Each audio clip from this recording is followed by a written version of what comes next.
Good afternoon. Thanks for joining us. We have an update with Signal Gold, which trades on the TSX under the ticker SGNL. It's been a while since we've had an update with Signal, so looking forward to getting updated on Goldboro, which is their main focus now. With me, I have Kevin Bullock, CEO, and Rob Dufour, CFO. As always, this presentation will contain forward-looking statements. If you'd like to know more about those, you can find them on the company's presentation on their website. And there will be a Q&A section, so feel free to input your questions to the box on the bottom of your screen, and we'll try and address all of those. With that out of the way, I'd like to introduce Kevin and Rob. Nice to see you both. Great to be here, Deb, and looking forward to updating people on some significant advances on Goldboro and the company as a whole. Great. Well, why don't you take us through a bit of an update, and then we'll get to some Q&A. Excellent. Thanks very much, Deb. So for people that don't know, Signal Gold is extremely focused on developing the historic high-grade Goldboro District of Nova Scotia.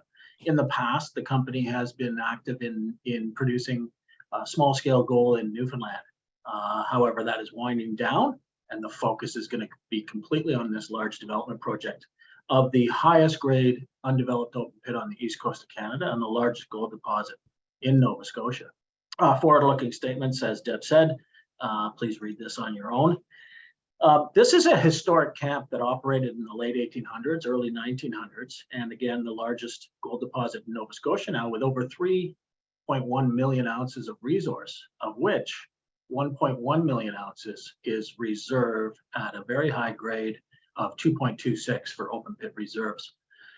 We have completed a feasibility study that demonstrated very robust numbers, after-tax NPV of 328 million, IRR of over 25%, and that's at $1,600 gold. So at today's price of gold, much more significant and more robust, and approaching the $500 million valuation. This is a mine that will produce 4,000 tons a day, which on average over 11 years will produce 100,000 ounces per annum. We have already received our environmental assessment approval late last year.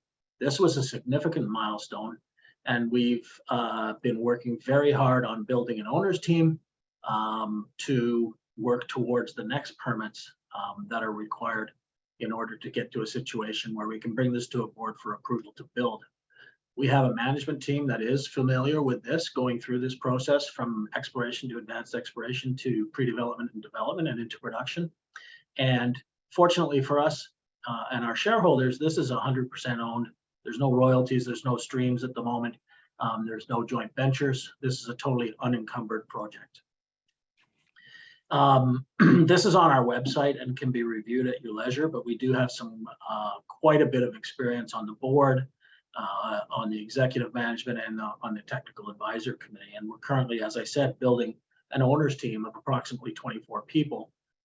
We're about a third of the way through of those hires who are going to be on the owner's team to oversee the project while it's being built next year. I'll just turn it over to Rob now to go through a couple of slides on the corporate structure. Yeah, thank you, Kevin. So as Deborah mentioned, we do trade on the TSX and the OTCQX. Right now, shares outstanding, probably actually a little bit, just over 194 million, nominal amount of option share units and warrants outstanding. So total fully diluted, just over 204. Market cap come down quite a bit. Like a lot of our peers, we're trading at a bit lower end of our 52-week trading range. Cash position, that was as of September 30th. We just put out our year-end production results, so that's with 9.2 million as we continue to invest in Goldboro. We've seen some great interest on the institutional side over the last 12 months as Goldboro has become the large project that it is, and a market change in terms of our shareholder base with a big emphasis on institutions. Some of those names include SSI Asset Management, Earth Resources, US Global, Sprott Asset Management, and we've had a few new names come in terms of the analyst space. Most recently Raymond James, and a few more who've been to site and are quite keen in the story as well. The deposit is in Nova Scotia, and it's within what's called the Magma Terrain, which simply means these anticlinal folded structures that are stacked or layered. We've discovered 87 of these zones, averaging between 6 and 7 grams per ton. But more importantly, we've acknowledged that there's mineralization, halo mineralization and mineralization between these zones that is open pittable at a profit, and therefore the focus changed to an open pit. And that's how it ends up being the high grade that it is, with these noses that are quite high grade within a background halo of about 0.5 gram to 1 gram to come up with the overall 2.26 ratio, or sorry, grade for the mine, diluted grade delivered to the mill. This is far east of the Maguma system terrain, far removed from Halifax. It's in a very industrial area. You can see from the air photo on this particular shot, there's no infrastructure other than previous mining infrastructure. There's no buildings to move. There's no people.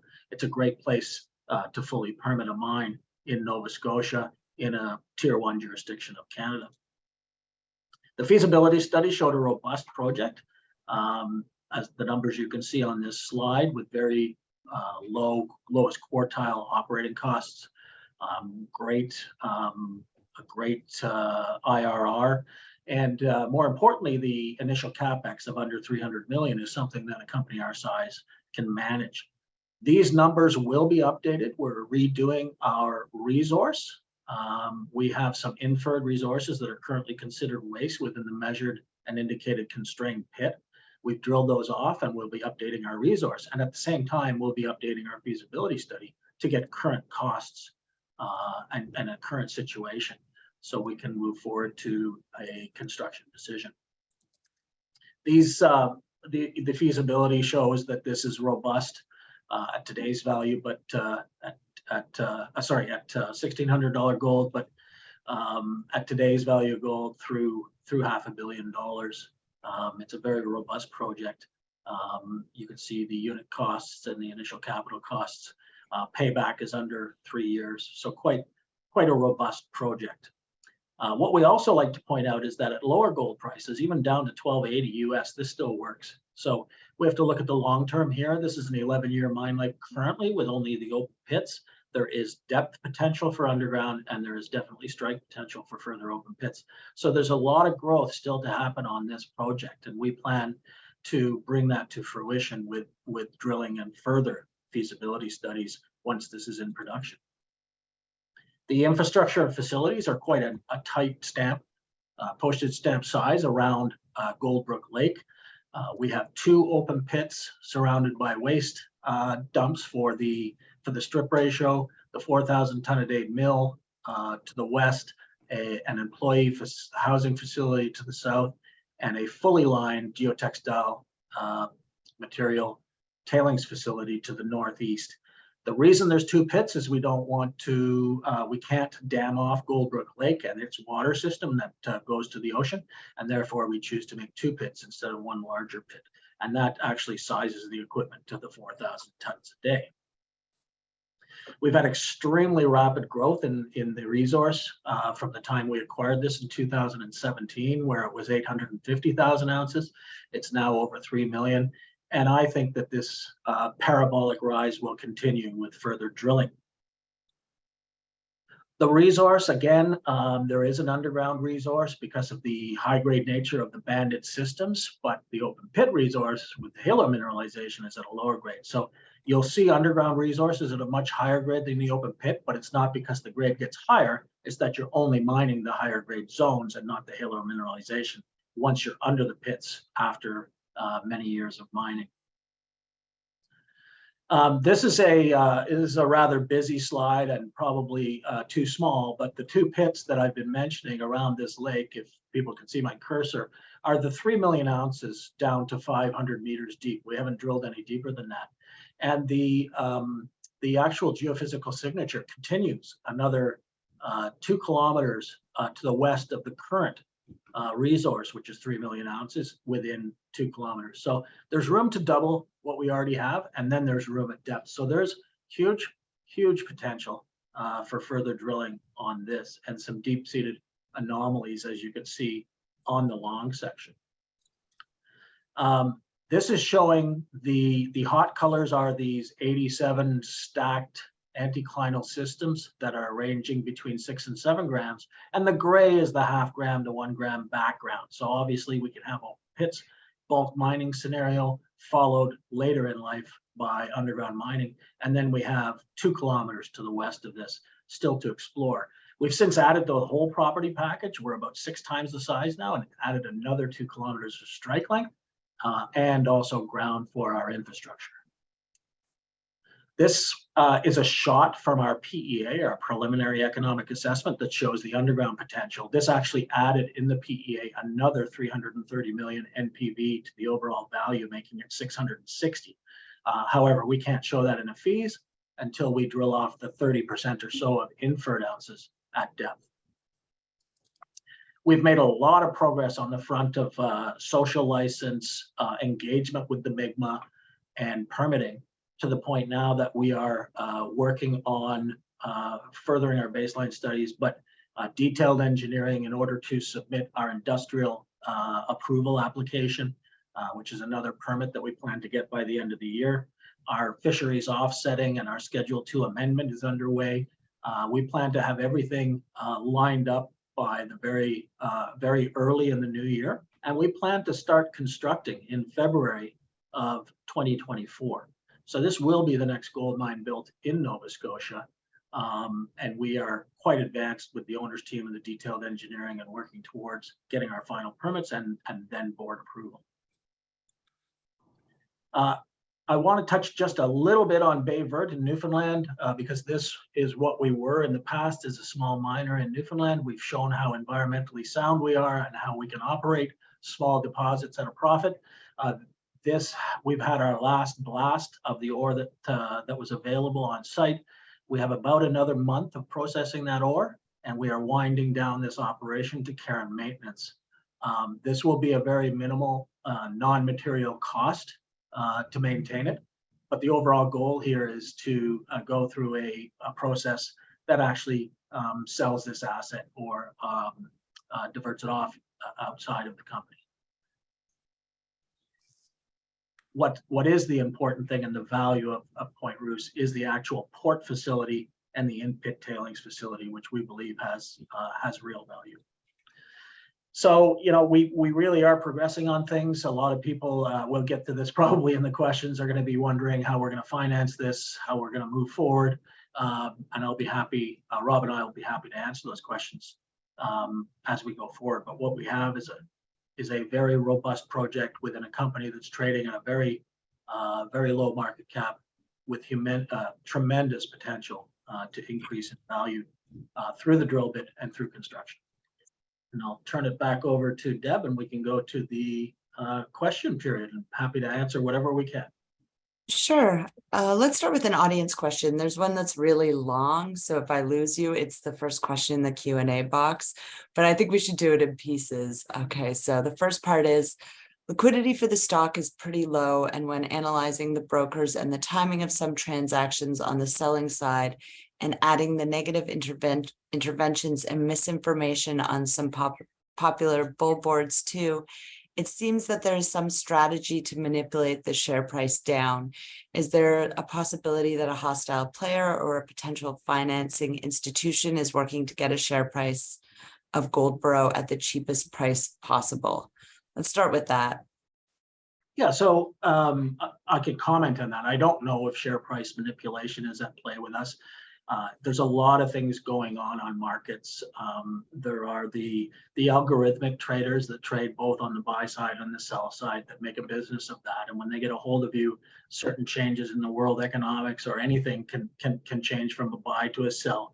And when there's limited liquidity, that can translate into a very down day or a very up day. In the latest markets, it's usually a down day. As far as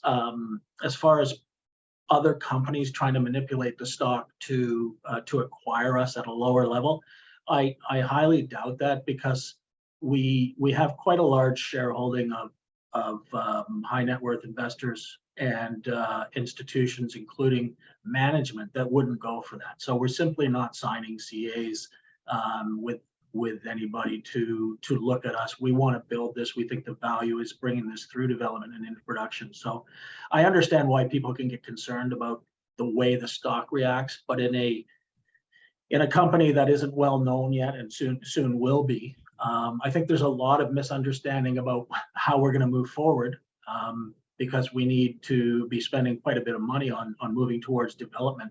And I think people will see over time how we satisfy that without diluting the company, and that'll make people more comfortable in buying the stock. But at the moment, I think we've got a market that's difficult. We've got people who think developers are going to hit a wall with cost creeps and issues with previous companies, presently or recently, that have had blowouts in their costs for various reasons. So you've got that combined with a difficult market and something that's still permitting, and that can turn very, very quickly when we get over those hurdles. So I don't know if there's manipulation. Can't comment on that. I don't know who's buying or selling. I can know the houses, but I don't know who the personal people are, so I can't comment on that. But stocks do get manipulated in a sense with algorithmic trading. Mm-hmm. Do you have any intention of adding to your positions or anyone on the management team or board? Yes, absolutely. People can see on it's public knowledge what insiders buy and sell. People can see how we act. When you don't see us buying for periods of time, it's usually, and in our case, probably always, because we're blacked out, because we have information that's not known to the public, and you have a blackout period for insiders and they can't trade the stock, buy or sell. So when you see us not active in the market, it's usually because we have either financials coming up or we're working on something that isn't public knowledge yet and we can't buy or sell. Okay. But we have been, Rob and I have both put everything, all our salaries plus bonus plus more into the company since we started, because we're not founders and we didn't have a position. We have built ourselves a position and we plan to continue that at these values. Well, that's great to see.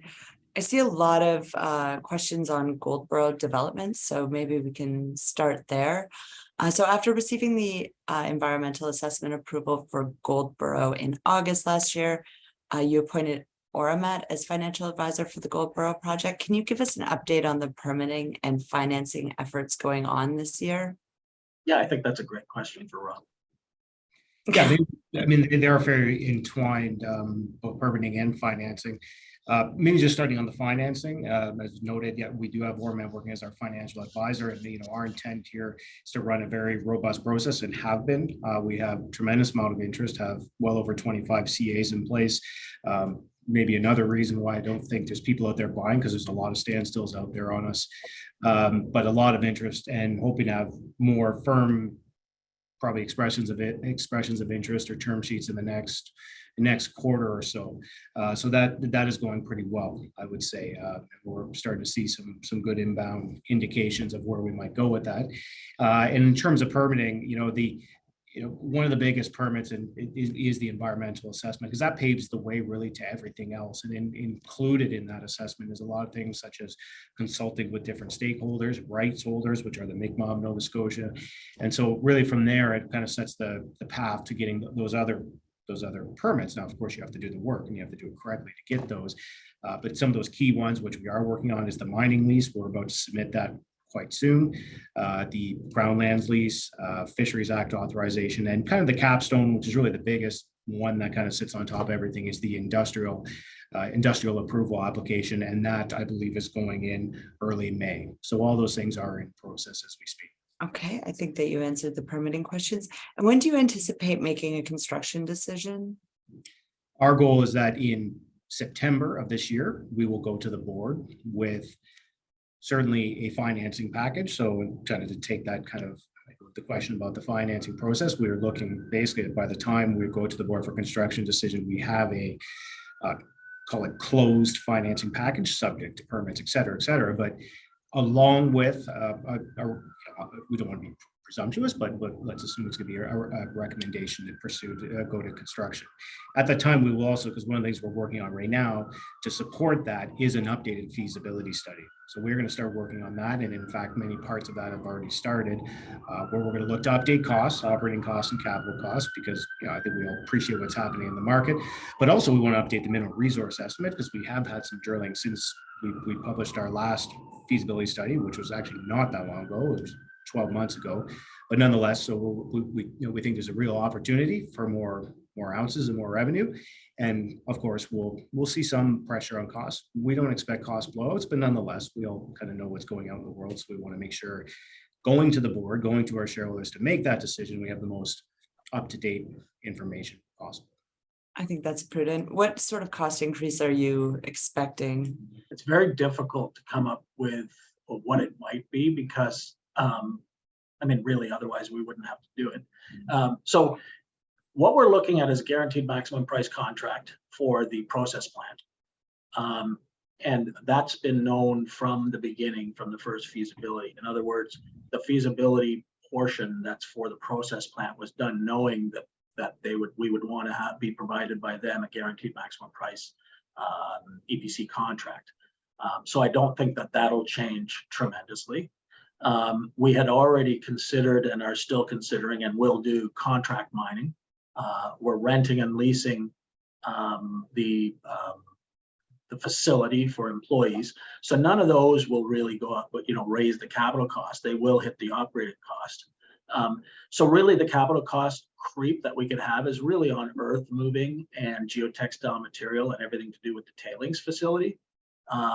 However, we took a stance early on to line it. We weren't asked to, we still haven't been asked to, we're just choosing to because it's near a water body and we think it's prudent. So we've designed it in such a way that it's already quite conservative. So it's really about costs to move cubic meters of rock and any increasing costs in the geotextile liner, which we've seen, rubber costs and stuff like that go up. But I'm also seeing rollover and things come down like steel. So, we don't know. I would estimate somewhere between 10 and 20% max. I think we'll be around the 300 million mark Canadian, which is still a fantastic 250 US, great spot for us. Okay, and then going into detailed engineering, do you expect any changes from the feasibility level designs? Well, the feasibility was used to progress the EARD, which is the document for the environmental permit. So we can't really change our process. We can't change the mill in any material way. We can't change the layouts in any material way without further permitting on the environmental front. So we're sticking to the general layouts that we have and the general engineering that we've done. There will be fine details to try and maximize profitability and to streamline processes, but they'll be immaterial to the overall design. It is going to look similar to what the feasibility said. Okay, and then moving on to exploration at Goldboro. In November of last year, you increased your license area sixfold. How much of this increase is for mine development and what proportion is dedicated to exploration? So we acquired, next to our existing license, we acquired, Rob, correct me if I'm wrong, 5 others? Six other licenses.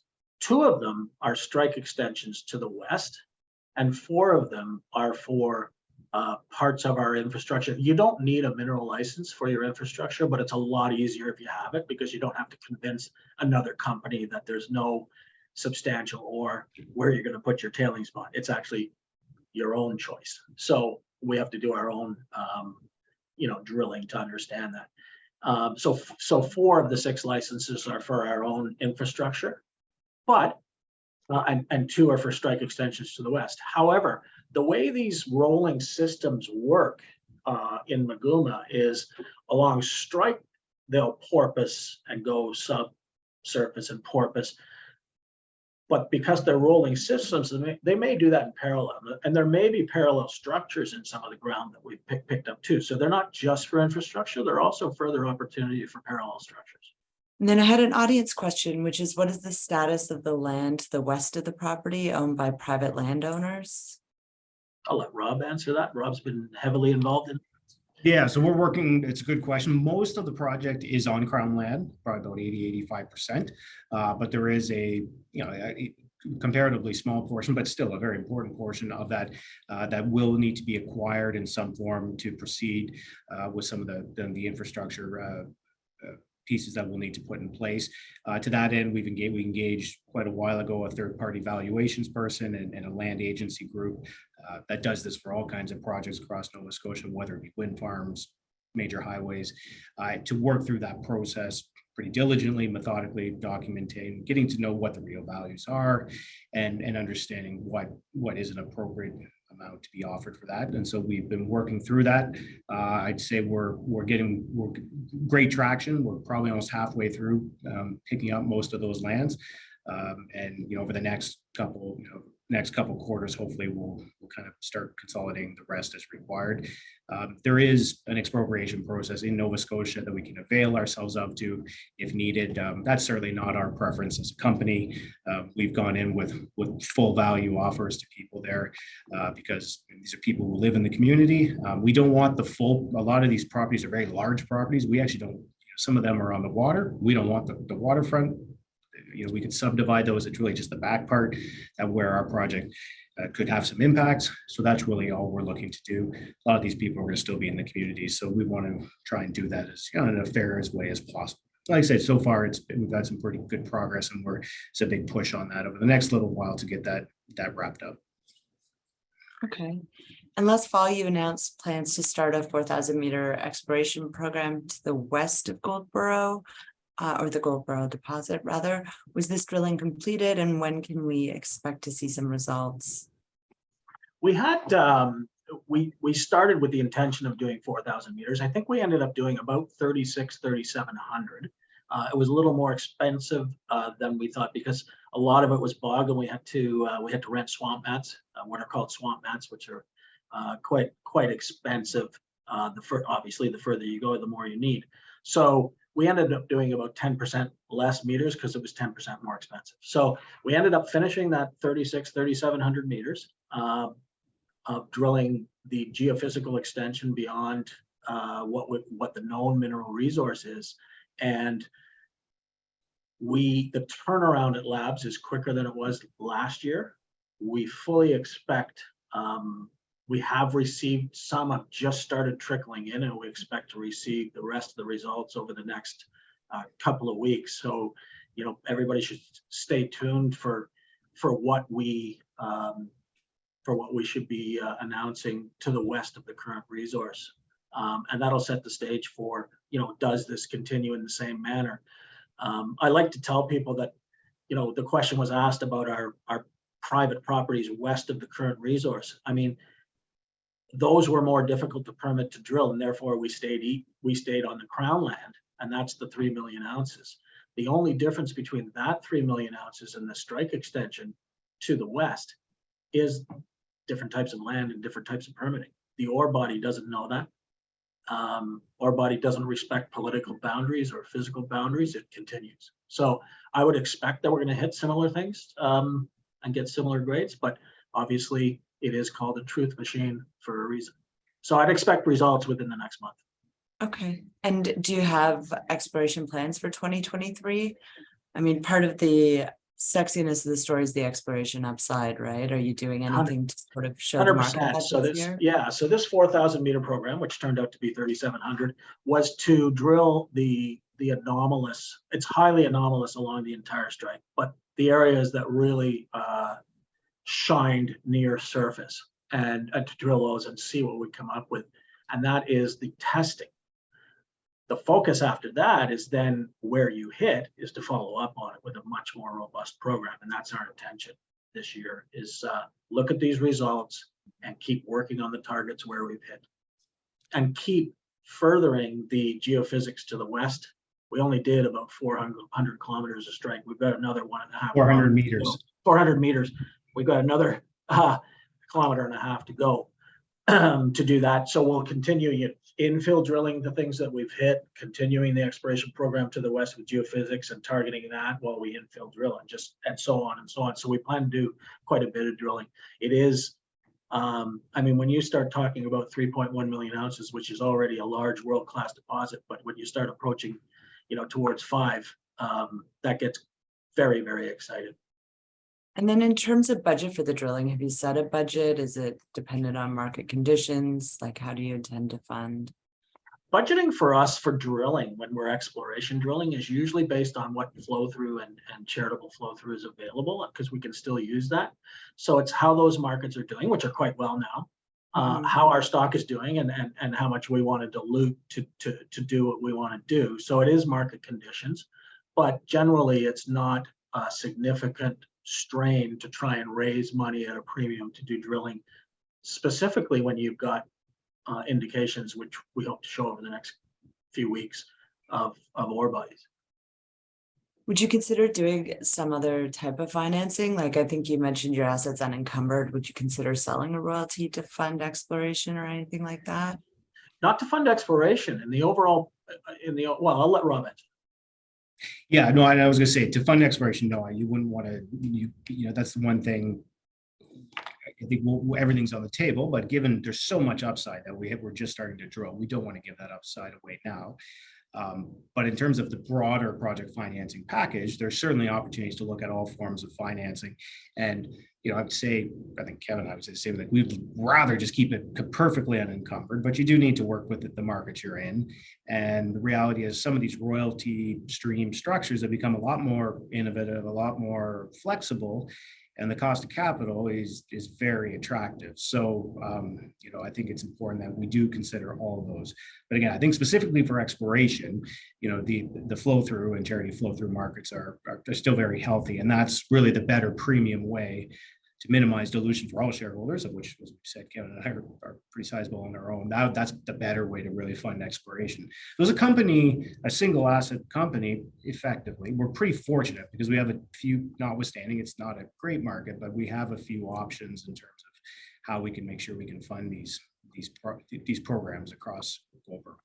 Yeah, our goal, and the reason it was asked in a question earlier, you know, have we hired Oramet and what's the status of that?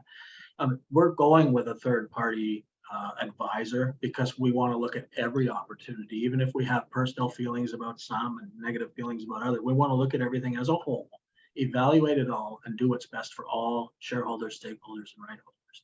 And you know, that means you have to look at everything, no matter how you feel about it. You have to do the lowest cost of capital with the least amount of risk.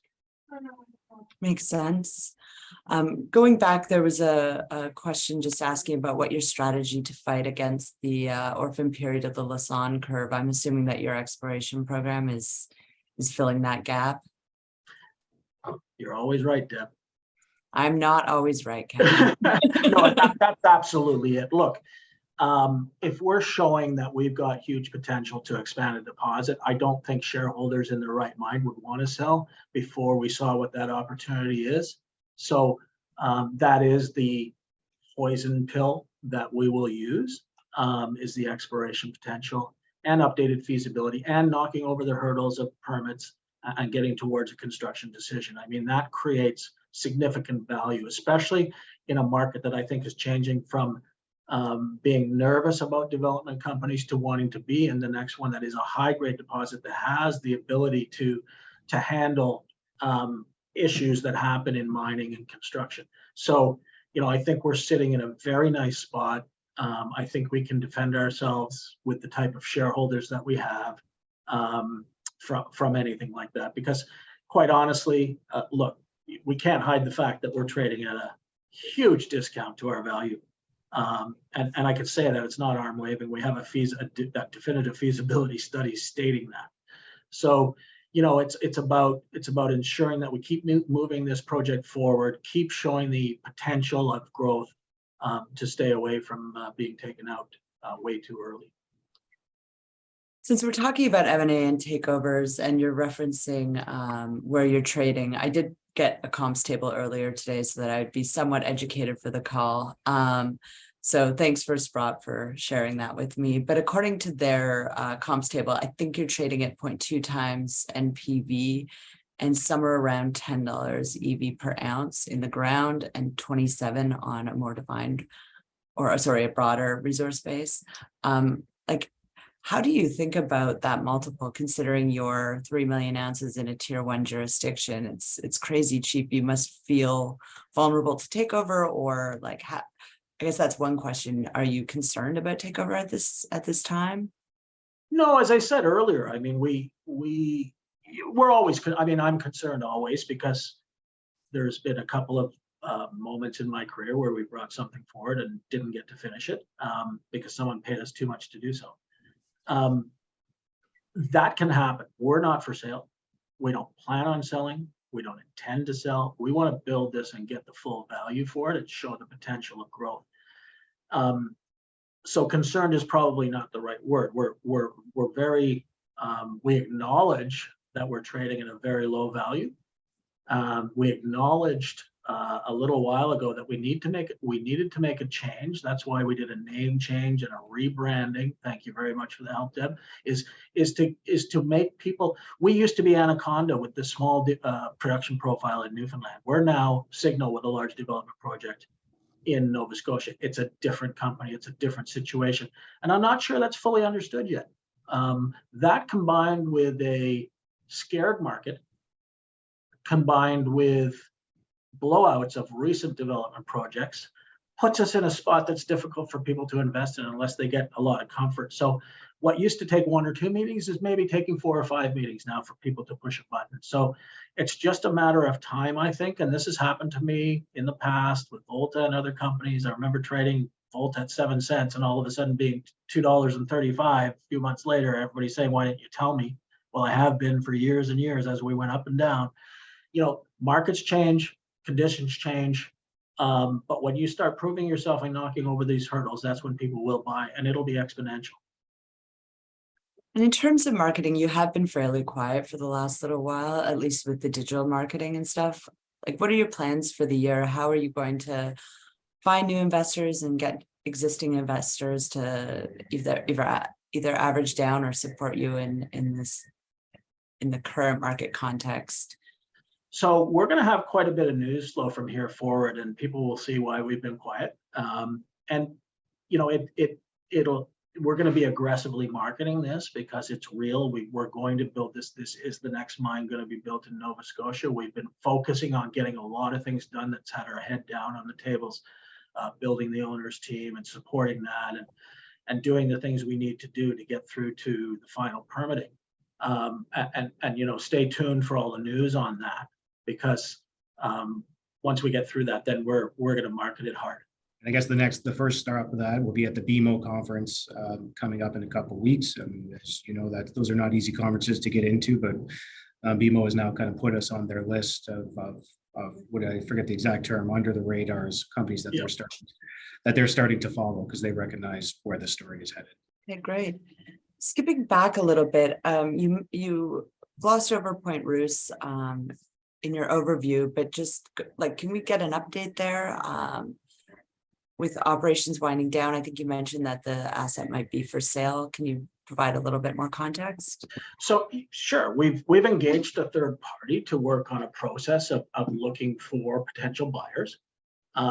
We think there's a value not only as a mining project, but because there's the deepest deepwater port in northern Newfoundland, we own it.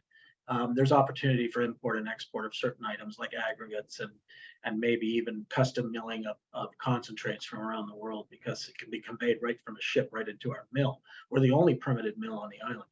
So I think it was last month, we took our last blast of the bottom of the current pit that we're mining, got all that out, and it's sitting at the mill and being crushed and processed. We've started the reclamation of that area. We've already filled in the retention pond and contoured it. We've got a plan that Rob put together to ensure that all payables have been paid, that it goes to care and maintenance. In other words, it's sitting there all nice and pretty, turnkey, ready to go for somebody else, clean and stable, and all payments made, so that we can hand it off to somebody who wishes to buy it. So that process is happening now. It's a quick process. We're asking for non-binding letters of intent by this Friday. So we hope to see what comes in with that. So the entire mining crew has been laid off and benefited from retention payments and everything, and treated properly. We're down to just the crew in the mill, which will start dwindling as we get the crushing done, and then what will be left will be the solution for a couple of weeks through the mill to get gold poured with a skeleton crew of the mill, and then it will go to a skeleton crew of four to six people for just care and maintenance. Keep in mind that we still get paid a royalty on our waste that a contractor actually crushes and sends as aggregate and fill material to the States. So that's going to cover a lot of the care and maintenance costs. So it'll be minimal non-material costs for us to keep this until it is sold. But I think somebody will be picking this up, and then we can have, even though our focus is now 95% on Goldboro, it'll be 100%. So that your costs, like your reclamation and your care and maintenance costs, will be minimal. You said it'll be mostly covered, so investors shouldn't expect like a one-time charge or anything like that. There's no one-time charge, but however, there is. But Rob, maybe you're going to touch on this. There is a liability. There is a closure liability. Yeah. So in terms, sorry, finish your thought, Kevin. Sorry. I was going to say, but we're not going to get into that because we're putting it on care and maintenance. We're not closing. Yeah, and in terms of, there'll be certain one-time charges, and we'll actually see them in 2022 when we put our annual earnings, touching on things like severance and retention and inventory write-offs. So those should be expected. That's kind of standard, and you kind of pick those up immediately once you kind of declare that you're going to wind down. So in terms of 2023, you probably won't see, as Kevin said, there won't be really any one-off items. Those will get captured in 2022. The work that we are doing on reclamation, we are doing some. It's not large ticket items, it's progressive rehabilitation, but as Kevin said, this is care and maintenance, it's not closure. Those are two very different things. It's not just semantics, it's an important distinction. We want to keep this ready to go because there is value there, and a party's going to want to come in here with the right group of assets or ideas and do something with it. So we'll keep things kind of working. We'll do some progressive reclamation over the year, and at some point someone else will be able to take that on. Like I said, it's a pretty clean vehicle, so it'll be, I think, pretty easy to transact on. I had an audience question have any of the Newfoundland miners expressed interest in working at Goldboro? I don't know if they mean just generally Newfoundland miners or the miners from Point Roos. So interpret it as you like, Kevin. Yes and yes. I mean, Newfoundland miners and our Newfoundland miners have all expressed interest in Goldboro. However, considering the timeline that we have, another 10 months of permitting and then about 20 months of construction, there is no work there for them until, until 3 years from now. So there's no way to transition people over at this point in time, unfortunately. Everybody has our numbers and websites for the future to contact us again when it's time. But at the moment, we can't transition. Oh, yeah. One question more about development at Goldboro. So you mentioned that you are hiring and bulking up the management team. What sort of additions are still required for the Signal team throughout the process? Yeah, that's a good question. We have a lot of positions that we need to fill in a histogram way. In other words, some of them come on now, some of them come on a little later, some of them come off after detailed engineering is done, and it's only a 3-month stint. So it's a histogram of people that builds up to about 24 at a certain point. We've hired 9, is it, Rob? Or 8? We've had to get a new floor in this building to house them, and everything's expanding. And it's processing controls, health and safety, documents and contracts, area manager for process, project manager, obviously, and head of engineering. A lot of companies, what I'm noticing is haven't beefed up enough of their owners team to really oversee the contractor, and the contractor's kind of left to do what they feel is right. And that's why you get these big change orders, and you really need to watch what's going on, and you need that amount of people. If you talk to a senior mining company that has the unlimited funds, I shouldn't say unlimited, that has the funds to build something right, they have an owner's team that's quite vast. And that's because it's required to oversee these things and build them properly and eliminate the amount of errors. And we're really doing heavy detailed engineering to understand overburden and the interface between overburden and the bedrock, because that's been the blowouts that we've heard of recently. And I'm not going to mention names, but everybody knows the big blowouts are not inflation; they're earthworks. And overblasting and then filling, or underblasting, or not understanding the difference in between their geotechnical holes, not drilling enough geotechnical holes. We plan to drill a lot of geotechnical holes, spend a lot of money in this, and understand because anybody knows that, anybody who's built a house or anything knows that unless you're ready up front, and you try and change halfway through when your foundation's poured, it's going to cost you 10 times more. You cannot, you must be ready when you start, not halfway through. So it's hiring those individuals. And I mean, I can't remember every single position in that 25-person table, but it's engineering, it's control, processing controls, it's safety, it's processing. So contracts, very, very important to understand the contract you're in, or you will get change orders, because that's how companies make their money, is putting in, low bidding and then putting in change orders. You got to make sure that wording is right so that happens minimally. I had another audience question. Do you have any worries about finding individuals for the owner's construction team and the direct field level for construction? Is the cost of camp and employee housing concerning at the moment? So several questions. One, our owners team, we don't have a worry about getting the people. Not easy, but it's at a cost, because you want to get the best people. So it's at a higher cost than you would normally see in the current state of affairs around the world. As far as people to actually to do the construction and that, there's issues all over there. We don't have enough people in any industry at the moment, it seems like. But there are a lot of people who have gone away from Nova Scotia, whether it's to the oil sands or other areas, that want to come back as well. So you've got this dynamic that's happening. So yes, it's going to be difficult and a challenge, but I don't think it's unsurmountable. The costs are higher now for labor than I've ever seen. That's also, you can have steel go up and down, but I think when somebody makes a certain amount, you can't, that doesn't come back down. So I think we're here to stay with labor costs being exaggerated and staying that way. And that's just something we have to accept as part of the cost of doing business, and just be more efficient with those people. I haven't experienced the labor costs for IR people going up. Certainly experienced the living costs going up. Yeah, that's for sure. Couple last questions for you. So can you remind us who your major shareholders are?